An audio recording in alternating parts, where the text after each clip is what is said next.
another True Raven session.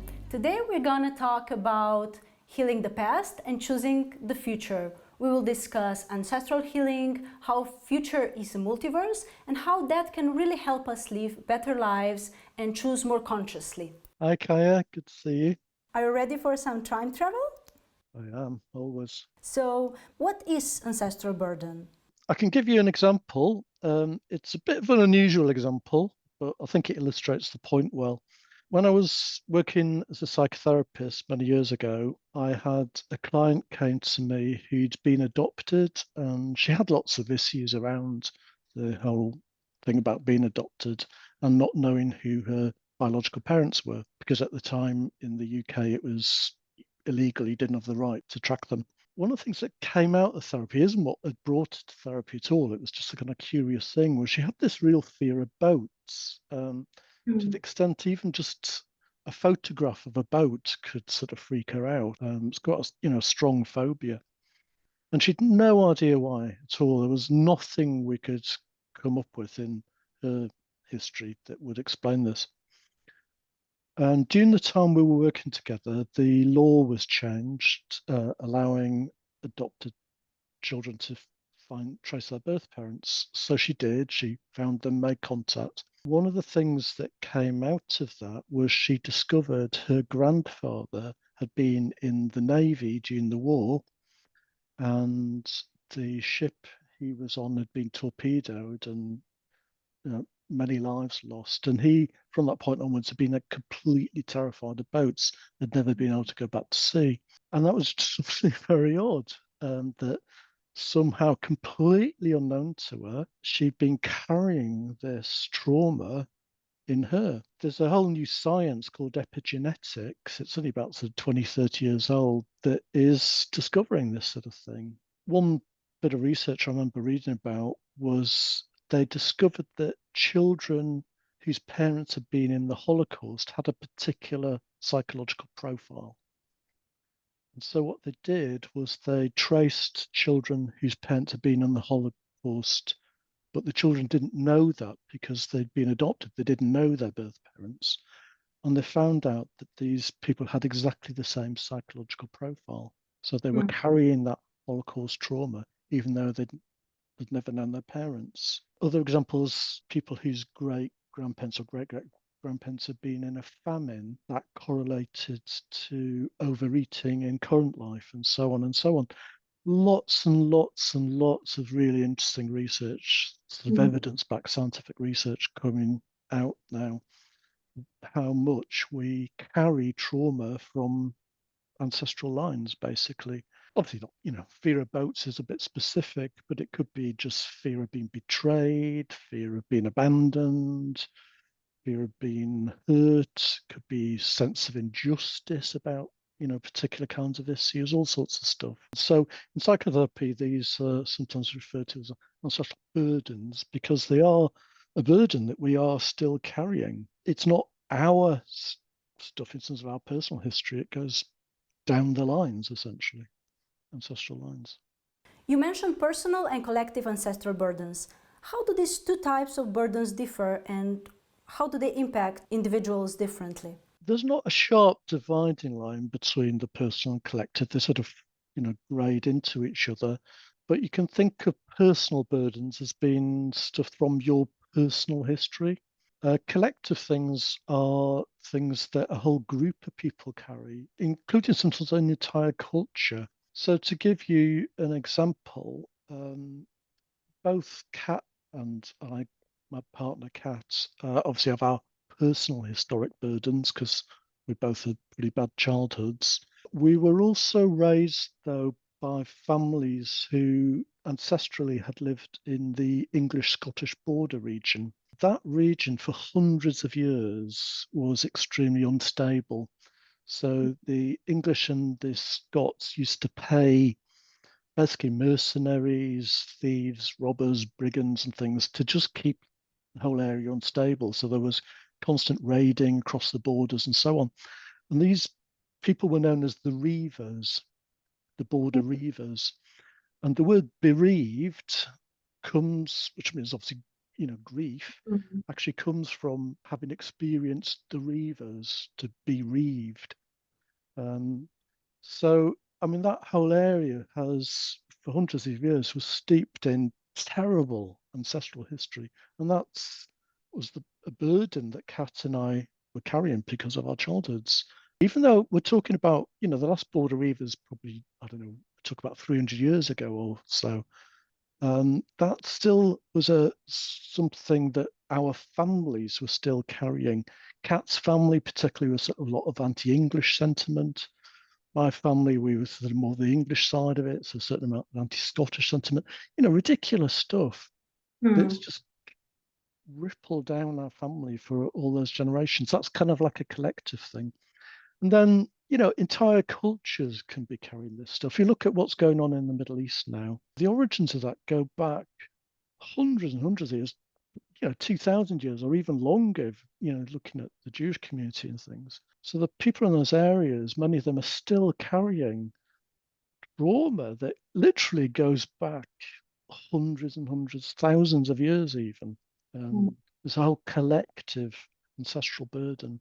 And in some ways, our whole take a culture, the last 6,000 years of what's been a pretty traumatic time in human history, we're all suffering post-traumatic stress, but we're all carrying burdens from hundreds and hundreds and hundreds of years ago.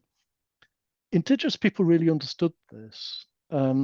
They used to think of in terms of, we're affected by the 7 generations that came Hmm. before us, and we will affect the 7 generations after us.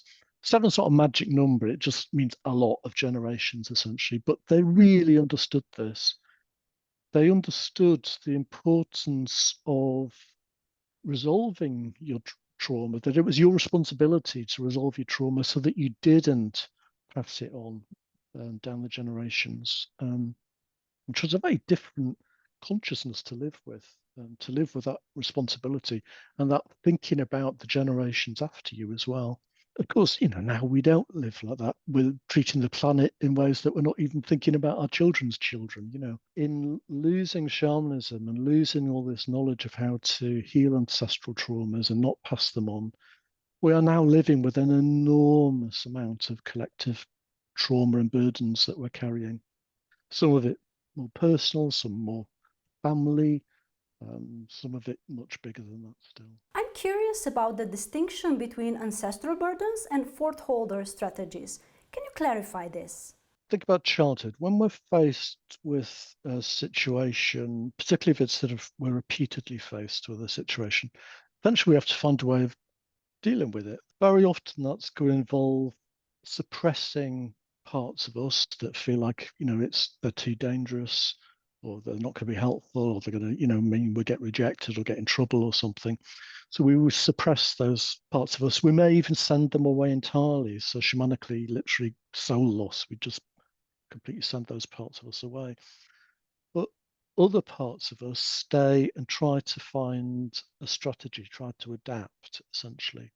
So, we learn to keep our mouth shut or keep our head down, or to do the opposite, to be feisty and fight back, or to be vulnerable or to not be vulnerable, or to be a joker or whatever it is.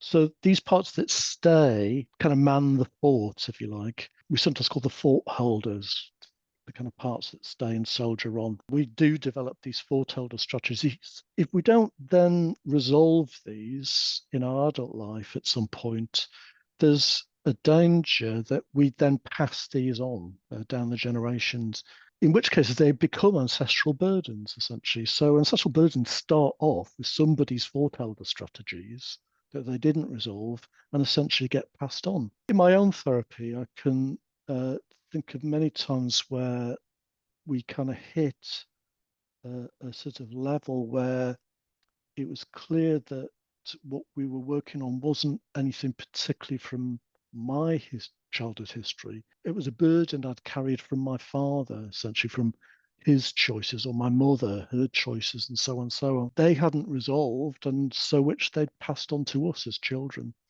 And I mean, looking at my family, I can really see the way in which we are or have been, and I've kind of worked through a lot of mine. As a children, we were carrying burdens that were choices our parents had made, choices probably their parents had made, way back to the border reavers and beyond. You touched on the concept of a multiverse. How do we end up in particular reality and what influences that choice? Shamanism generally is a multiverse theory. It accepts that there are lots of different realities. And physics, of course, is sort of brought up with this a lot. I mean, not all physicists accept the multiverse theory, but it seems to be the sort of consensus these days. And certainly, like I say, shamans have always known this. So at the moment, there are lots and lots of different versions of us sat in different realities. So the question is, why are we sat here in this particular one? If there's lots of versions of the future, why did we end up in this one? And the answer is that most of that decision making happens completely unconsciously. It's informed by choices and patterns of behavior and stories and things that are often not very conscious at all. In shamanism, the way this is viewed is the past is literally sort of behind us like that, but it sort of produces, you can think of it like a tentacle. So it produces this kind of tentacle behind us that kind of enters the back of our body and then protrudes out of the front of our body.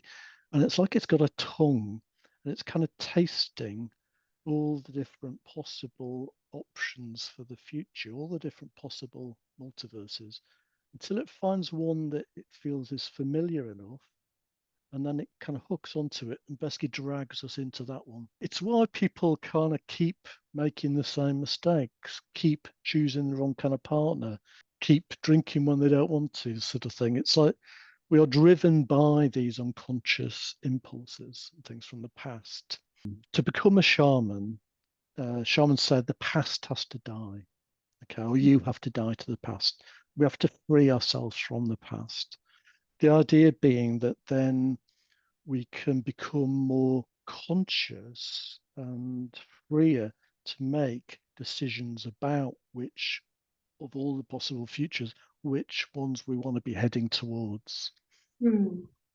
So that's the idea, is to get hold of that process more consciously, free yourself from the past as much as possible so that you become freer to choose of all the possible options, which options you want to be heading towards. We obviously cannot change past events. Is there anything we can do to heal? Well, I'm glad to hear you say, obviously, you can't change past events, because people do sometimes get into thinking you can, um, and get into sort of what's essentially magical, wishful thinking. So people, there are, sort of new age practices and things I've seen, where people do essentially just try to rewrite their past, sort of completely rewrite the story of what happened to them in childhood.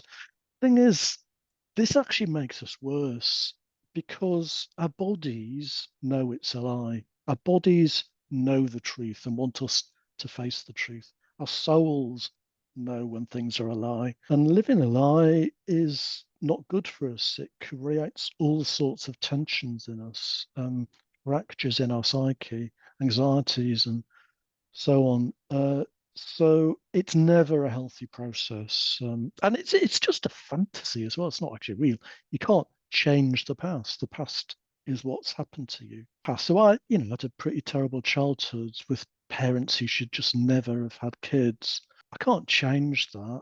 What happened happened. What I can do is change the stories I took from that, or the messages I took from that, or the responses I choose to have in relation to that. The more you resolve that past trauma, the freer you then become to choose your future.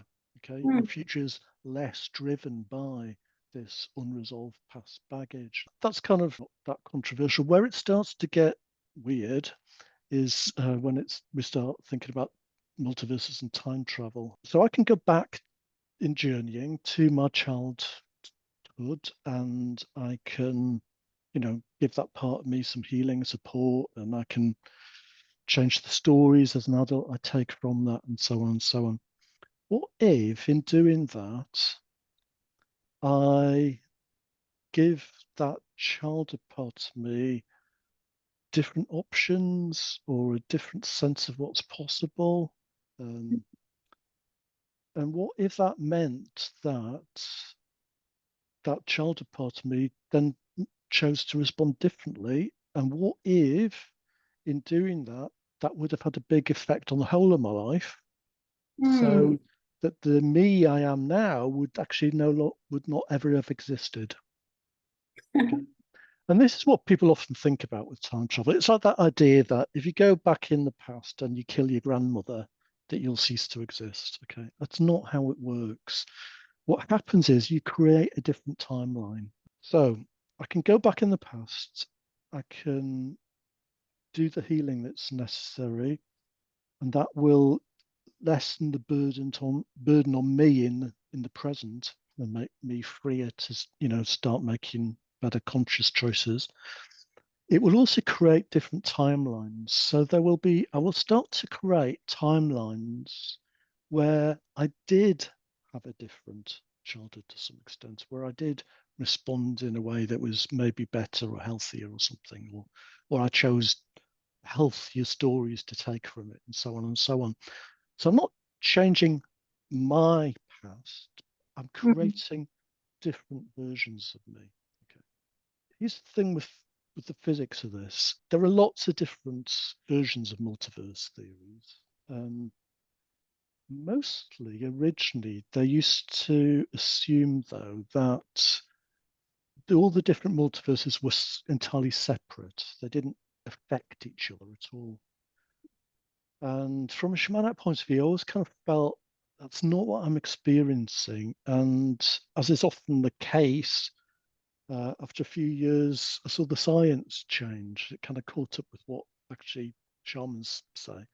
Some of the current theories of multiverses, it's essentially they all exist in the same place.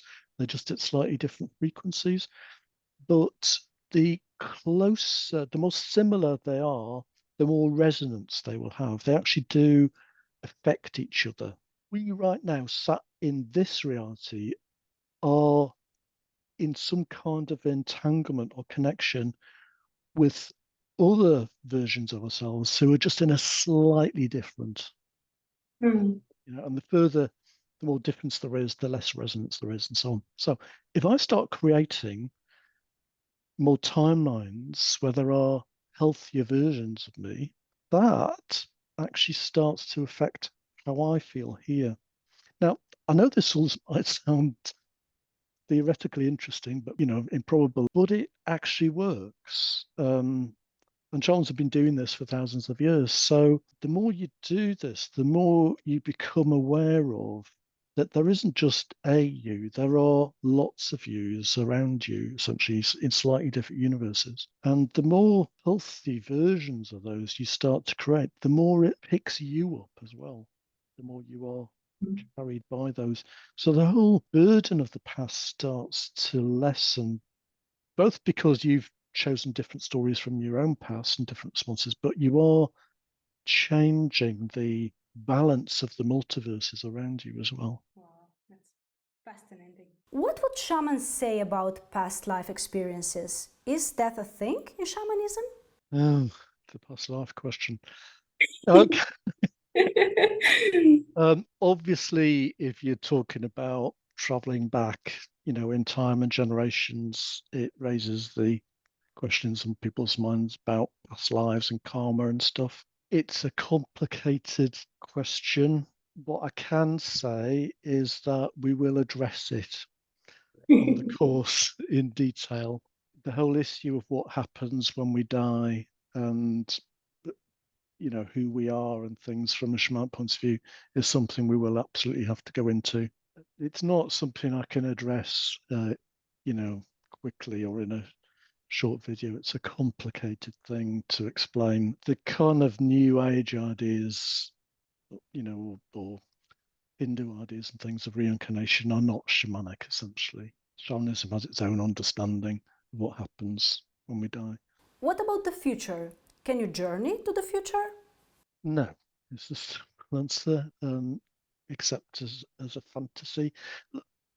Remember, shamanic journeys are a co co-created process. There is what's objectively there in the shamanic reality, but in its raw state, it's incomprehensible to make any kind of sense of it, to comprehend it in any way. We have to fashion it into imagery, metaphors, and so on that we can work with. So it's a co-created process.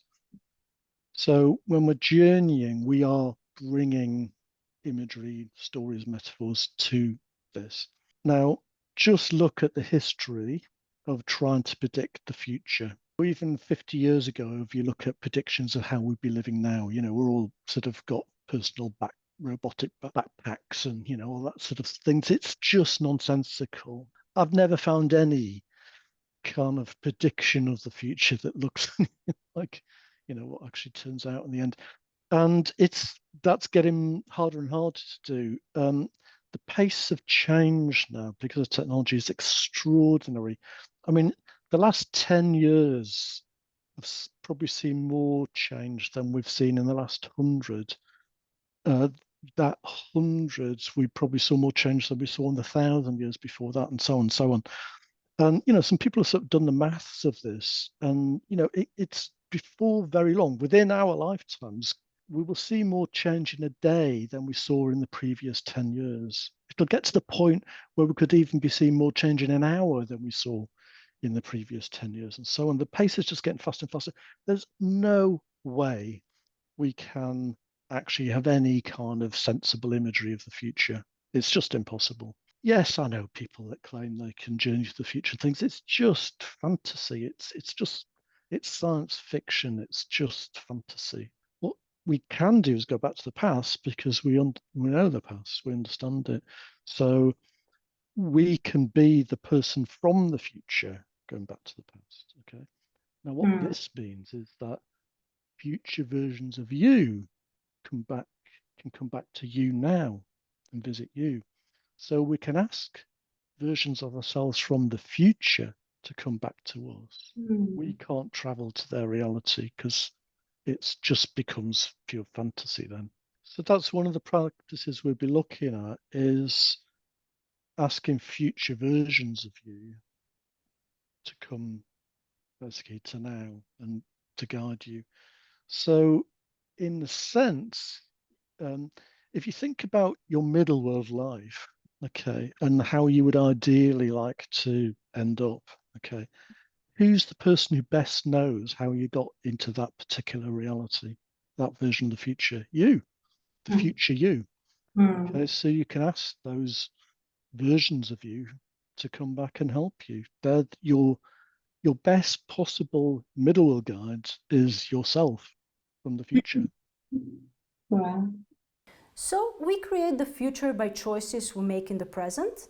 We partly choose the future based on our choices from the past. It's important not to again get into magical thinking about this. I'm thinking about, new age stuff like The Secret and things, this idea that we just create our own reality. That's childish thinking. Reality is a combination of our choices and external factors that we have no choice or control over. So the futures we end up in are not simply just going to be our own creation, because the Earth might be hit by an asteroid later this afternoon. I don't know. None of us know what's going to happen. There are external factors. But in terms of choosing, yes, then it does beg the question of, well, where do you want to end up? And there are various sort of caveats on this. For instance, if you're going to use shamanism to help with this, any choices you make about your direction have to be ethical. Otherwise, your lower world guides and upper world guides are not going to help you.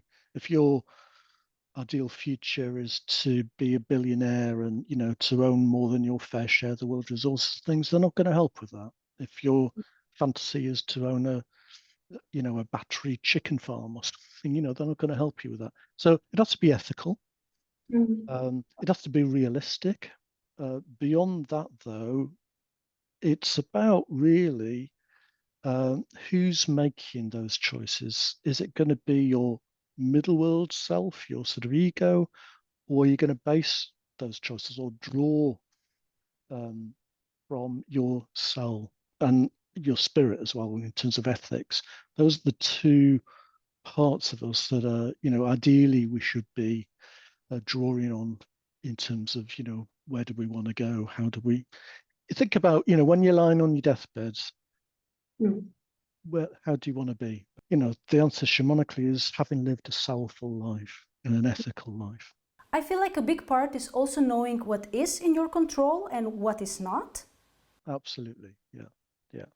Yeah. Thinking it's all in your control is the magical thinking of a child. It's not an adult position at all. It's Abraham Maslow talked about adulthood is realizing that, what is in your control and what isn't. You're not God and the universe doesn't revolve around you and you don't create all your own reality. There are other people too creating this as well and external factors as well. So yeah, it's about what is in your control, stepping up into that, stepping into your power, becoming responsible for the choices and decisions you make, and then also accepting the things that aren't in your control and stopping trying to control them. What you do with those things is you have a response ability. You can choose how you respond to things. So, what are some shamanic practices we will do on the course? Well, the first thing we'll have to do is look at the whole sort of overriding sort of theory, really, about multiverses and how time works and things from a shamanic point of view.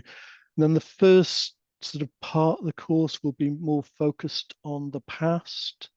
So how to resolve family burdens and ancestral burdens and even sort of collective burdens. So it'll be focused on, going back into the past. That does involve a certain amount of middle world work, inevitably, because we're talking about middle world issues. So we'll be looking at safe ways to do that. Obviously, there'll be people on the courses with different levels of experience. So I'll be looking, with people who aren't very experienced, how to take stuff down to the lower world and work with it safely there, and then different options for people with different levels of experience. But we'll have to look at the issues of things like protection and things as well, in terms of any kind of level of middle world work. And then the next part of the course, we'll start looking at the future practices. So basically how to start choosing the kind of direction you want to head in, and then how to ask different versions of yourself from the future with help and guidance in terms of doing that.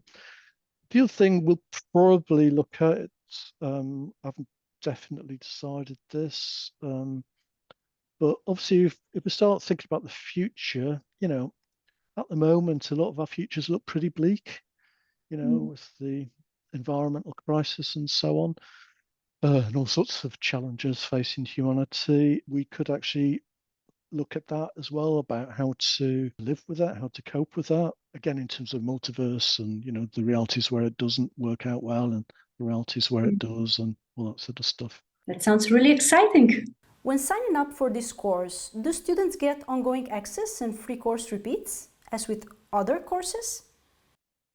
Yes, absolutely. As long as you're registered with us as a student and have an account with us, you have access to any course you do, since we've gone online and changed the format. But any course, you have ongoing access basically to it. So, in effect, lifetime access. Lifetime being, the lifetime of the college and the planet, essentially. So, When will the course run again? these courses are only offered every few years, so I honestly don't know when I'll run this course again. I might never get to run it again. Who knows what the future brings. I can't see it running again within the next 3 years, probably. It'll be at least 3 years or 4 years before I repeat again. I might never get to repeat it again. I'm not getting any younger after all. So buy the courses while they're available. And think of it like buying a book. You can buy a book and then put it on your bookshelf and come back to reading it in a year or two if you want, but there is only a limited opportunity to sign up for the course. And then you've got the rest of your life to access it and revise it as well. So, And what if people cannot make to the live sessions? Is that okay? that's completely fine. Yeah, probably around about half of our students don't attend live these days. If you can attend live, I strongly recommend it. It's people get a lot out of the live sessions, but think of them as a sort of an optional extra, the live sessions, essentially. So, yeah, don't let that put you off not being able to attend the live sessions. The live sessions are also recorded. a lot of the time in the live sessions are spent in breakout rooms, which we can't record, of course. But all the time in the main group of the live sessions is recorded as well. So you can do them like that. Anything else students should know regarding the practicalities of the course? Yeah, in terms of money, we do try to keep our courses as cheap as we possibly can, but I still appreciate money's an issue for people. We do offer through PayPal, pay in installments. So you can pay in 3 monthly installments, spread the cost over 3 installments with absolutely no interest at all. I would just say that PayPal only offers this in certain countries. So, until PayPal offer it in more countries, there's nothing we can do about that.